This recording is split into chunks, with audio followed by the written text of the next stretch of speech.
शुभ सकाळ मंडळी, श्री स्वामी समर्थ. तर आज होता हरतालिकेचा उपवास, त्याच्यामुळे सकाळी उठल्यानंतर साहेबांपुरतं शेवाळ्याचं उपीट नाश्त्याला बनवून दिलं. आणि ही आमच्या हरतालिकेची पूजा. सकाळी उठल्यानंतर पूजा केली, पण तेव्हा व्हिडिओ घ्यायला विसरली, त्याच्यामुळे मी आत्ता व्हिडिओ घेतलेला आहे. पूजा झाली, घरातली कामं पण आवरून घेतली आणि बाप्पाच्या तयारीसाठी जे पण सामान लागणार होतं ते सगळं काढलं आणि लगेचच डेकोरेशन करायला सुरुवात केली. तर डेकोरेशन करताना मी व्हिडिओ घेतला नाही, म्हणजे मी विसरली, त्याच्यामुळे डेकोरेशन झाल्यावरच कंप्लीट मी शूट घेतलेला आहे. तर हा आमच्या डेकोरेशनचा फायनल लुक आहे. डेकोरेशन कसं झालं आहे मला कमेंटमध्ये नक्की सांगा. आणि डेकोरेशनचं क्रेडिट मला आणि दीदीला जातं आहे, कारण का साहेब दुकानात गेल्यामुळे त्यांना काही टाईम देता आला नाही डेकोरेशनला.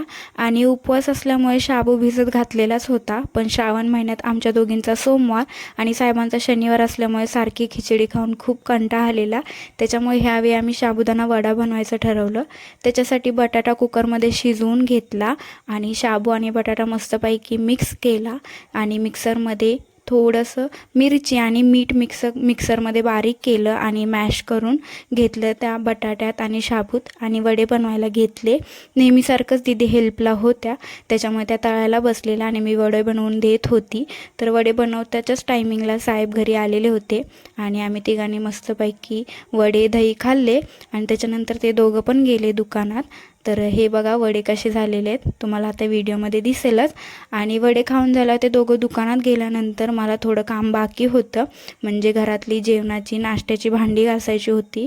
ती भांडी घासून घेतली आणि म्हणजे बाप्पांच्या तयारीसाठी लागणारे तांब्या समई वगैरे सगळे मला घासून घ्यायच्या होत्या. ठेवताना मी घासूनच ठेवलेलं होतं, तरी पण ते काळपट पडतात, त्याच्यामुळे मी आत्ता पुन्हा घासून स्वच्छ करून व्यवस्थित ठेवले.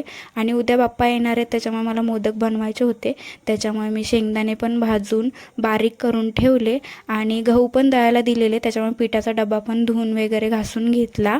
आणि उद्या बाप्पासाठी जे पण सगळं सामान होतं ते सगळं साईडला काढून व्यवस्थित ठेवलं. आणि साहेबांपुरतं जेवण बनवायचं होतं, कारण का आमचा उद्या उपवास सोडायचा होता, त्याच्यामुळे साहेबांसाठी चपाती आणि बटाट्याची भाजी बनवली आणि मोदकाचं सामग्री पण बनवून ठेवली उद्यासाठी, म्हणजे उद्या धावपळ नको. सो आजच्यापुरतं एवढंच, भेटू नंतर, बाय.